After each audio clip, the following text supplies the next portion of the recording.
નમસ્કાર, તમે જોઈ રહ્યા છો મારો અવાજ ન્યૂઝ। માંડવીના ગોધરામાં યુવતીની એકતરફી પ્રેમ હત્યા સંદર્ભે સર્વ સમાજે મૌન રેલી યોજી।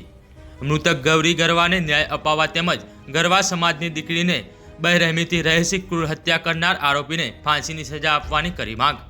મોટી સંખ્યામાં સર્વ સમાજના લોકો મૌન રેલીમાં જોડાયા। સાધુ સંતો પણ જોડાયા। રેલીમાં વિશાળ રેલી યોજી કચ્છ કલેક્ટરને આવેદનપત્ર પાઠવી ન્યાયની માંગ કરાશે। બેટી બચાવો દેશ બચાવો, गोरी के हत्यारों को फांसी की सजा दो, बेटियों सम्मान में सर्व समाज मैदान में दीकरी ने सुरक्षा आपो सहितना बेनर साथे विशाल मौन रेली योजाई। परिवार છે એટલે સૂચના સિવાય એમને ખાલી આપી વચ્ચે આ વેંધા વાત કરશે।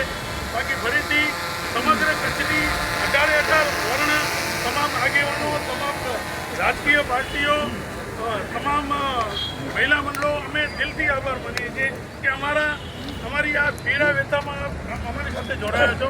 હું કચ્છ મહિલા વિકાસ સંગઠન, કચ્છનું મહિલાઓનું સૌથી મોટું સંગઠન છે। એ સંગઠનમાંથી 100થી વધારે બહેનો આપણી અત્રે જોડાયેલી છે। છેલ્લા 3-4 દિવસથી સતત ગોધરા અને સમગ્ર કચ્છ ગુજરાત શર્મસાર થયું।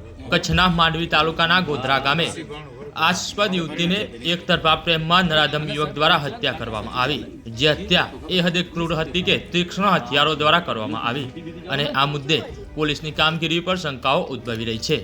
ત્યારે આજે ગોધરા ગામે પીડિત પરિવારની મુલાકાત લઈ અને સમાજ સાથે રહી આ દીકરીને ન્યાય માટે લડત કરવામાં આવશે અને આ નરાધમને ફાંસીની સજા મળે એવી લડત ઉગ્રતાથી ચલાવવામાં આવશે।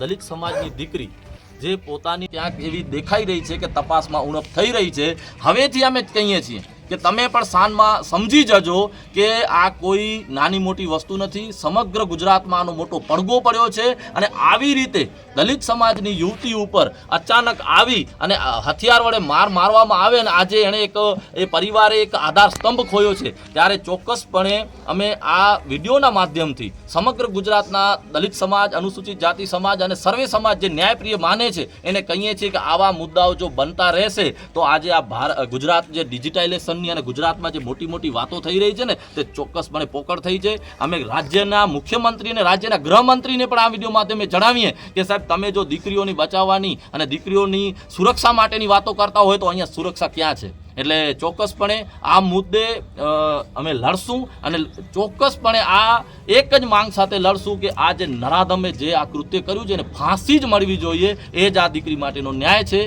આજ બાદ અહીંના ગરવા સમાજ સાથે સમગ્ર અનુસૂચિત જાતિ સમાજ મળી આગામી એક મક્કમતાથી અને એક મજબૂતાઈથી એક કાર્યક્રમ આપી અને આનામાં કોઈ પણ તપાસમાં ઉણપ ના આવે એના માટેની કામગીરી કરવામાં આવશે। એટલે ફરીથી એટલું કહીશ કે અન્ય બીજી સમાજોને પણ કહું છું કે જ્યારે કોઈ પણ અન્ય સમાજ ઉપર પ્રશ્નો ઊભો થાય છે તો દલિત સમાજ ચોક્કસપણે તમારી સાથે હોય છે। તો આ દીકરી અનુસૂચિત જાતિ સમાજની છે એટલે તમને નથી આવતા। એટલે અન્ય જે પણ સમાજો છે, જે પણ સમાજોના આગેવાનો છે, જે પણ પાર્ટીઓના આગેવાનો છે, ચૂંટાયેલા પ્રતિનિધિઓ છે, આના માટે જો તમારી કહેવાય ને કે સાંત્વના ન થતી હોય કે તમને ન્યાય માટેની કોઈ પ્રક્રિયા તમારા દિલમાં ન ઉપડતી હોય તો તમને પણ ડૂબી મરવું જોઈએ। આ બાબતે આપણે દીકરીને ન્યાય મેળવીને રહેશું। એટલે આજે ગોધરા ખાતે આવ્યા છીએ અને આગામી સમયમાં ચોક્કસ મોટા આંદોલન માટેની પર ચર્ચા વિચારણા કરી અને આંદોલન કરશું એ ચોક્કસ જણાવીએ છીએ।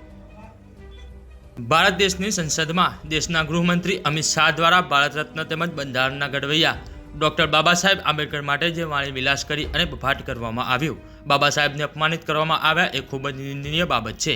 એને સમગ્ર ભારતનો અનુસૂચિત જાતિ સમાજ વખોડે છે। ત્યારે નખત્રાણા શહેર મધ્યે ગૃહમંત્રી અમિત શાહના વિરોધમાં ચક્કાજામ કરી અને અમિત શાહ માફી માંગે અને રાજીનામું આપે એ માંગ સાથે વિરોધ પ્રદર્શન કરવામાં આવ્યું હતું। એ બાદ સર્વે આંદોલનકારીઓને નખત્રાણા પોલીસ સ્ટેશન ખાતે લઈ જવામાં આવ્યા હતા।